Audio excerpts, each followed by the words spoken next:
Welcome to this very special edition of the KJ Masterclass Live, the show which ensures that you profit from your time spent here with experts, either through their industry insights, information, or simply learning from them. And today we have Cameron Mordi-Semple. He is a serial tech entrepreneur, managing partner at Mizan, known for turning bold ideas into reality, and is passionate about empowering underdogs. And he helps dreamers unlock their potential, proving even the smallest players can thrive. Welcome to the show, Cameron. Thank you so much for having me. You're welcome. Welcome to the show. Welcome to India in this online forms, Cameron. And I'm sure not just in India, but a lot of people across the globe will benefit from what we are going to talk right now. We'll learn from you how one can start small and lead to success, especially in tech. That is where you are doing a lot of work. But before that, let's understand a bit about your journey, your background, so that the audience learns from you a bit more about you, your journey. Absolutely. So, yeah, thank you again for having me. So, I started off in digital design. I was 17 years old at the time, being given my first digital Wacom tablet, and I found myself in the freelance space, creating, just various different drawings and digital art. I slowly moved from that to doing cover art, and I worked with the likes of Sony Music to do cover art for some of their artists, and it was an amazing time.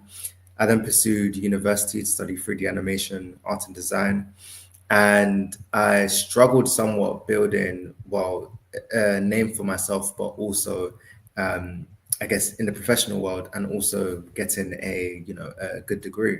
So what ended up happening is, prior to university, of course, built a digital design agency. So at this time in university, I had around 18 contractors dealing with 3D animation, 2D animation, and things of that nature.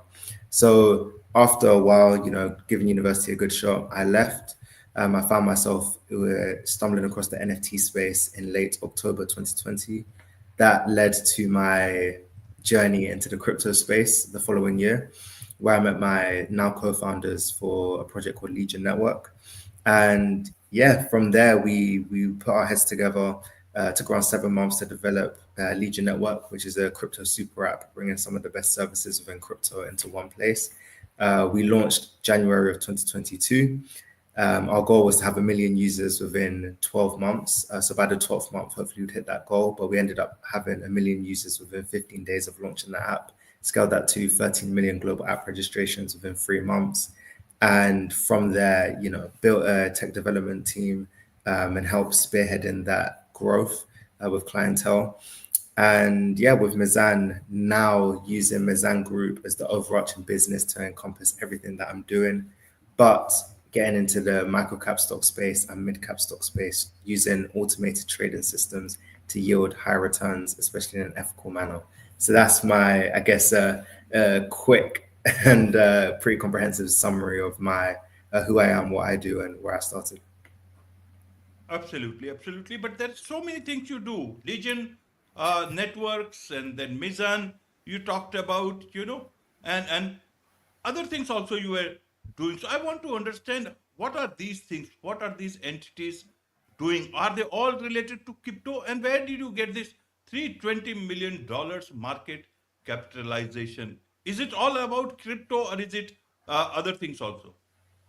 So Legion Network is primarily about crypto. So that is a crypto super app. Essentially, what the issue that we were addressing at the time, and even now, is that it was quite convoluted for people to get into the crypto space. So especially during 2021, that sort of time, just to do basic, research and get yourself into, I don't know, some of the best projects and trade even, you'd have a trillion tabs open at one time, and it became quite overbearing and really complicated for beginners.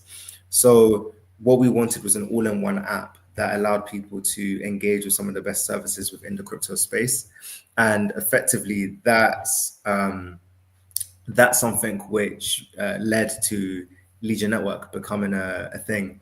And we launched a token on April of 2022, and that token is what reached $320 million market cap, just based on the interest of the project, the strength of the project, and I guess the strength of the team. And yeah, that was an incredible time. As far as my other ventures, Blue Moon, which I didn't really speak on, but that was an AI metaverse project. There was an element of crypto in there, but it wasn't the main thing. Blockmob Labs, yes, is crypto based. I mean, it's a Web3 tech development firm. We do deal with other disciplinaries that aren't Web3 specific, but primarily anything A to Z that's needed, websites, web apps, mobile apps, SaaS products, even layer one blockchains, we can get done, smart contracts, you name it. And yeah, and then Mizan Venture Partners specifically, where the AI trading algorithms dealt with, we can there's an element, it's not crypto specific, but I do intend on having a fund that does aid towards regulated, soon to be regulated, I'm sure, crypto um, currencies. Right. And what is the business model? You means a super app, what does it do? And why should people be interested? You mean you can buy anything on that super app? You want to buy Bitcoin, you want to buy any other crypto. Does it help us understand from a layman's perspective? Okay, for sure. Yeah, so with the super app in particular, so if someone were to download the Legion Network super app, what they'd find is they'd get the app, they'd see a few, slides just to inform them about what's included in the app, and then they'd create their user profile and their login details, etc. Now, upon logging into the app, you automatically get given a non-custodial wallet. So, what that means effectively is this is a wallet which isn't I guess, tied to the platform. It can operate separately from the platform. And yeah, it's not in the custody of us at Legion Network. It's completely, in the hands of the user. And that wallet will give them access to over 15,000 digital assets on over 40 different blockchains. So a lot of wallets are either single chained, meaning they're, let's say, Ethereum based wallets, or maybe they're multi chain, but only a few chains at a time. But we are wanting to, since being the all encompassing app, we are wanting to offer as much as physically possible. So we have a multi-chain wallet which is across 40 different blockchains, and this will of course allow people to have a wider selection of cryptocurrencies which they can get into. Now, what they can do with that wallet is, buy, sell, or withdraw and deposit, should I say, and can also swap their tokens and bridge their tokens. So bridging tokens typically is something that you'd need a laptop for because you'd have to go on exchanges and carry out that process. But we're wanting to make it as simple as possible on a mobile device. So people now through us are able to do that on their phone, wherever they see fit. So that's some of the, I guess, the benefits of utilizing the platform. But what we'll also give access to is, access to hyper casual games. So, your typical mobile games, but instead you would actually be earning in-app points, which you can then convert into, just various things, to be honest, and, utilize our raffles system, for example, or education, being able to get CPD certified accreditation for learning about blockchain, cryptocurrency, and things of this nature. So pretty much a lot of things in there, but yeah, I'll allow the users to enjoy that and discover things in their own time. Okay, so I can buy, say, suppose if I have Bitcoin, I can buy it there, I can sell it there, I can buy it through that. Is it possible, or it's a different thing? All the money will come, it will stay in the wallet, then I can get it to my bank account. Does that work like that?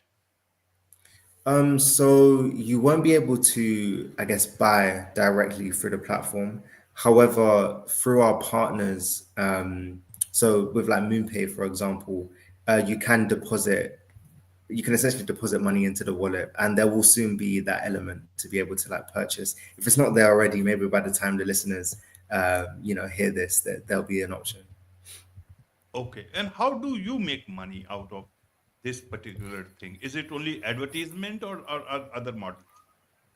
No, so there's a few ways. There's in-app purchases. So we have a currency within the app called Bolts, and Bolts effectively can allow people to gain access into our raffles and various other things of this nature. Now, sorry, the doorbell is very good. But but effectively, these are there's various other things. So the in-app currency is an option. Separate to that, there's of course advertisement. Separate to that as well, we've got the raffles. So companies being able to pay to have their various raffles up on our platform. And yeah, of course, just subscriptions. So we do offer subscription for our users to effectively um, benefit from what the app has to offer. Right, right. So, as the owner, as someone who is part of this whole network, 1 million users now, uh, do you think the time for blockchain and Bitcoin and all these things have come? The real world time for crypto has come. That the past is behind, all is really behind, and that everything is now going to work. Especially Bitcoin crossing. Can you believe it? 100,000 dollar mark. Beyond that, and the new regime in the U.S., new administration in the U.S. seems to be a bit more positive about this. So, how do you see it all? And any particular growth trajectory that you are looking for your app, especially seeing the jump in Bitcoin prices?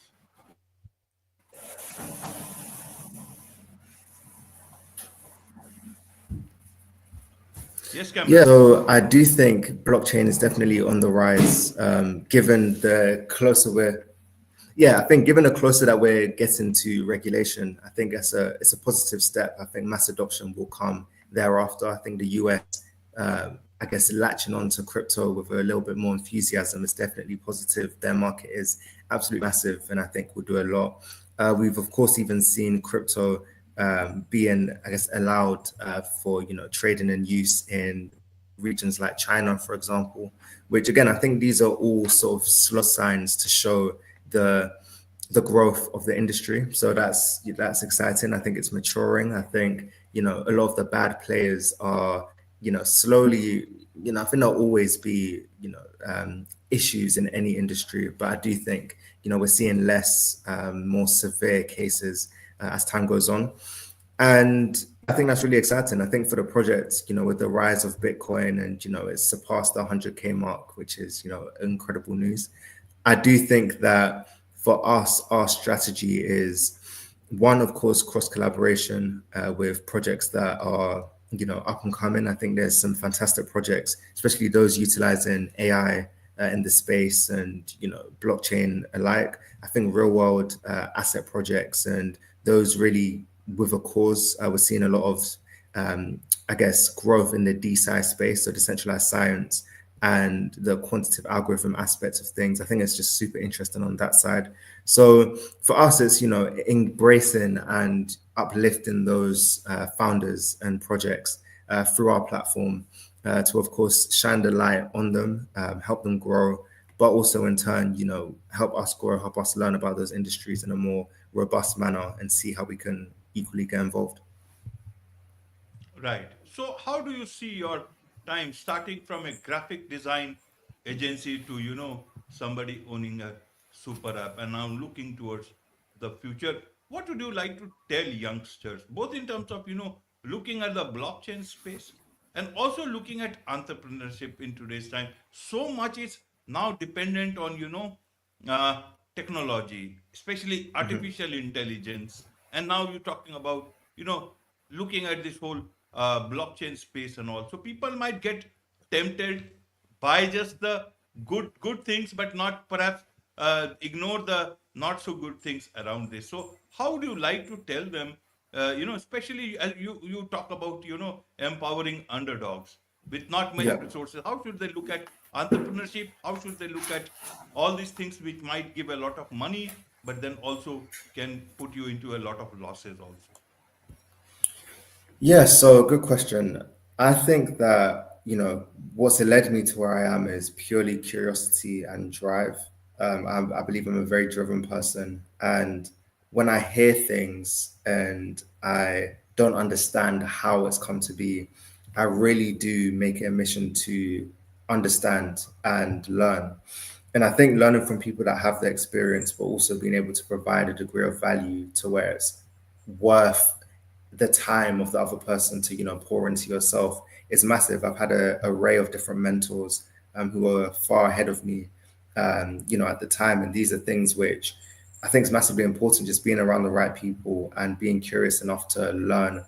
I think there's a lot of podcasts and, channels on YouTube which have invaluable information, even especially in the crypto space. Twitter or X is, hugely underrated for, getting invaluable information. Yes, it's a necessary job to comb through, the weeds, but I think it's helpful to be in the right groups. It's helpful to be in the right circles who are of people that are wanting to do the same and learning from them and growing with them. It's been hugely imperative to my growth as well. So yeah, I'd say where, blockchain, it's a very attractive space. There's a lot of money, being, or numbers being thrown around, whether they're validated or not. It's definitely a common consensus amongst many. I think that, again, just have a why in place as to why you want to do what you want to do. Why is the blockchain space attractive to you? If it's a purely financial play, then okay, that's completely fine. But if it's to help you, from A to B in the most efficient manner, what industries are going to get you there without the most hassle? I think there's certain things in the blockchain space for me which aren't exciting. And yes, they make tons of money, but for me, it just doesn't speak to my why or my calling or what I want to do in life. So, I ignore it. And I think that's a big part of entrepreneurship as a whole. It's once you sort of have a few targets in mind, putting the blinkers on and really focusing on that. I think it's easy to have opportunities pull your way. And I think as a young person, say yes to a lot of things. I said yes. I tried so many things before, the things that I've mentioned here on the podcast that didn't work out. Day trading myself. I tried that for, half a year and it didn't work out. But now I find myself back into trading, but it's on the, AI algorithmic side of things. And this is, the quantitative algorithmic side of things as well. So things that are far out of my depth as far as, I guess going through the university process and being, I guess, qualified. But I was curious enough to get that degree of qualification to where people far smarter than me were happy to take a chance and happy to work with me to make it happen. And that's just, having a value add. And I spent years since, 16, 17 years old building that credibility to, be taken seriously from people that have gone down that path, who are, just incredibly, smart and more experienced. So I think, yes, say yes to, what you can, which makes sense. If it makes sense to your why and your calling, say yes. Do it for free. Do pro bono jobs for the sake of experience and learning. But at the same time, know where you're heading. And I think that's the main thing. And if you don't know where you're heading, that's fine. But take the time out to, schedule it in to really like build a plan and, stick to it and, be flexible, pivot. I love pivoting. It's incredible because you never know what's going to come around the corner. But, know your ethics and values and know where you're going. And I think, you'll be just fine. Absolutely. Absolutely. What about de-risking? Is everything that you have built that's around tech, or have you de-risked yourself by looking at either non-tech investments or not tech company any other way? How do you think about that, or there is no plan B, just one plan? Yeah, so I think there's the plan B for me is always just plan A, but plan A can always pivot. So I'm never, this has to be the case. Or, when I say that, as in like, okay, I have to, this particular business has to bring me, let's say, £10 million a year. That's never the mindset. The mindset may be I want to earn £10 million a year. It doesn't matter where it comes from. It means that I'm now more receptive to taking on other ideas. But if I'm so focused and fixed that this particular business has to do X, Y, Z, I feel like I'm putting myself at a disadvantage and I guess saying no to things that could have, got me to my goal far quicker and more efficiently. So For me, I do get involved in things outside of tech.